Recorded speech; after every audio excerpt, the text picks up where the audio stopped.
My mom ain't here. My mama was sacrificed. His son, out in Hollywood, a lot of people come up missing. Never killed nobody, right? I'm the pussy that never killed nobody, right? But that means I can say whatever I want. Yeah, I just lost my wife to cancer and was with her for 15 years.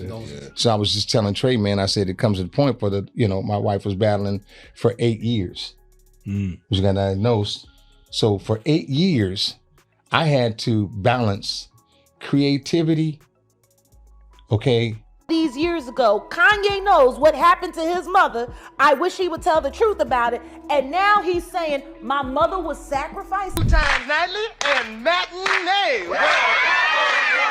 Kanye West just set the internet on fire after revealing what really happened to TK Carter. The man was found dead in his house. And even though the police swear there was no foul play involved, all the receipts seem to point to someone deliberately taking him out. And of course, you can trust Kanye to tell us the real tea. The crazy thing is that right before TK died, he was on a mission to expose the industry. And just a few days later, he is found dead? Oh, okay. But before we get into all this, let me give y'all a little context on what exactly the industry did to TK, because it actually goes all the way back to when he played the role of Gary McCullough in the HBO Max limited TV show The Corner, a once successful middle-class family man and entrepreneur who had a good job, owned Mercedes and a home, but fell into severe heroin addiction over 4 years. The addiction strips him of everything: his career, money, family, dignity, and reduces him to searching for scrap metal to fund his addiction. The movie was a huge success, but this came at a high cost for TK, because he wasn't just playing that role for a check. He was actually suffering from substance addiction in real life, and the industry took advantage of that by making him play that role so they could exploit his real emotions for a hit show. And of course, it worked. But baby, he was never the same.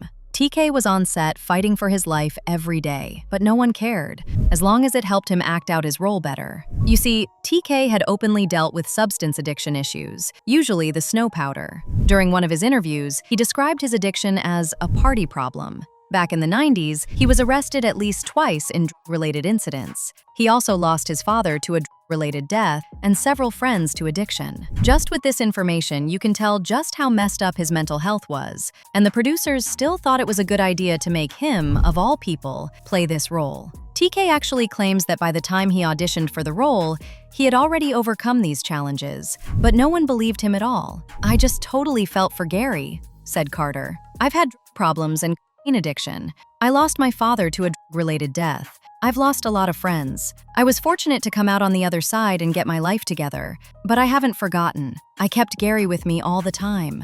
I slept Gary, I breathed Gary. My only brother died in 1993 of AIDS. He was a heroin junkie. My sister is a recovering addict," Dutton said. "There were times when I despised my family members for being junkies. They were beyond help.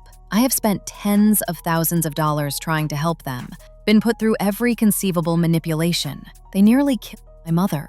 If we don't show the humanity and survival of these people, then we're just looking at a train wreck," said Simon. "And what's the point of that?" But even after they used his pain to make the film and get all these awards, his career went right back to what it was. Mind you, this was a critically acclaimed movie, but the only thing he got after that was small roles on other projects, voice acting roles, and guest roles. And while all this was happening, other big black actors like Eddie Murphy and Steve Harvey were climbing up and making millions of dollars. At the time, TK thought maybe he was doing enough work, but after years of being in the industry, it quickly became clear to him that this wasn't just about him not working hard enough. It was because he refused to sell his soul, and the industry doesn't like that. Even during the peak of his career, he was still heavily talking about God. And I don't think I need to say this, but these other celebrities don't do that, even though they claim to be Christian. The math ain't mathing. I could never do it again. I could never, it was the hardest work I've ever done in my life. Now, here's what's the kicker about it, right? And I ain't gonna name some names. It was some very big black actors were hearing them dailies come, "Man, I hear TK Carter's, man, he's..." So now the comedy dude who you thought was comedy, always serious actor too, now he gets the opportunity to go to another level. And this is where I say, if your preparation is together, anybody can give you any project or script and you're gonna kill Now, even though TK never officially announced his retirement, people noticed that he quietly pulled back from the industry after his appearance in the ABC show The Company You Keep back in 2023. No one heard anything about him again till a few days ago, when he reportedly died mysteriously alone in his house. According to reports, he was found dead at his home in Duarte, California, during a welfare check by Los Angeles County Sheriff's deputies around 5:42 p.m. Immediately, the news of his death hit the internet, and people started side-eyeing the entire thing, like this person who said, "Okay, this whole TK Carter thing just threw me all the way off. He was found dead at a wellness check, and this brother wasn't that old. Granted, has been acting before I was even born, but not a long time ago. And I'm saying that to say he wasn't old like that. How could such a talent have been discovered dead after a wellness check? That doesn't add up to me. How could an actor at his level of success have been alone and had to be found because someone called in a wellness check on him? That is insane to me. And y'all already know how the internet gets with things like this. They did their own digging and pieced everything very quickly. Now, when it comes to Kanye, he never directly said anything about TK's death, but the investigators dragged him right into it. If y'all remember, Kanye name-dropped Beyoncé, Jay-Z, Shaq, and LeBron James during a rant, exposing the celebs who sold their soul. But this wasn't the first time Kanye said something like this. During a 2015 interview with Q Magazine, he was asked what he had to exchange for success, and he straight up confessed to sacrificing his mother. He said, "My mom. If I had never moved to LA, she'd be alive. I don't want to go too far into it because it will bring me to tears." At the time Donda passed away, it was reported that she died from complications after getting multiple plastic surgeries. People still believe to this day that Donda was set up. And they got a good reason to think that. The plastic surgeon who did the surgery, Dr. Jan Adams, had a shady history of messing up his patients permanently and was already in court for 2 serious malpractice cases. When Donda had her surgery, there was already talk happening with the Medical Board of California about taking away his license, but they still let him operate on Donda and play with her life. Did the autopsy clear you of any involvement, do you think, in her death? I think the autopsy speaks for itself. Period. You know, Larry, if I can jump in here for 1 second, one of the things that I wanted to address here today is you can say things about me, I can say things about you, and people can say things about each other out on the street.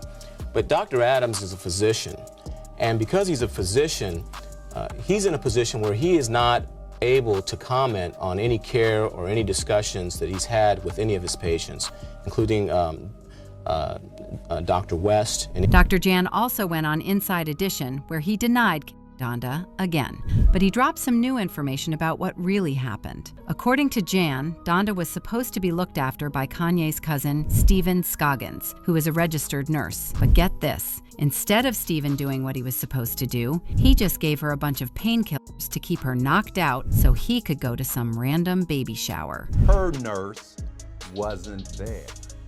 Her nurse was gone to a baby shower rather than taking care of his aunt. This lady shouldn't be dead.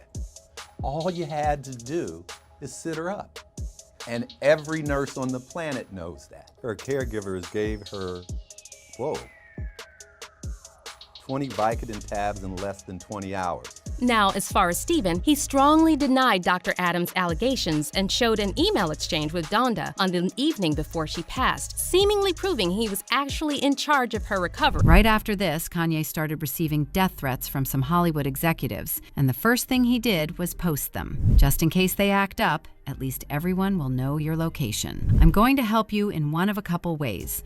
First, you and I sit down and have a loving and open conversation, but you don't use curse words, and everything that is discussed is based on fact, and not some crazy stuff that a dumb friend of yours told you or you saw in a tweet. Second option, I have you institutionalized again, where they medicate the crap out of you and you go back to zombie land forever. Playdate with the kids just won't be the same. Notice how Harley said he would send Kanye to an institution again? That's because back in 2016, Kanye got arrested and thrown into a mental hospital for evaluation without his even agreeing to it. And guess where the arrest went down? Harley Pasternak's house. I don't know about y'all, but if Kanye wasn't onto something, they wouldn't be going this hard trying to threaten his life like this. But in typical Kanye fashion, he didn't back down. Now it's unclear if TK was really also taken out because of what he knew about the industry, but people are definitely suspicious about his death, and it doesn't look like they are letting go of the conspiracies anytime soon.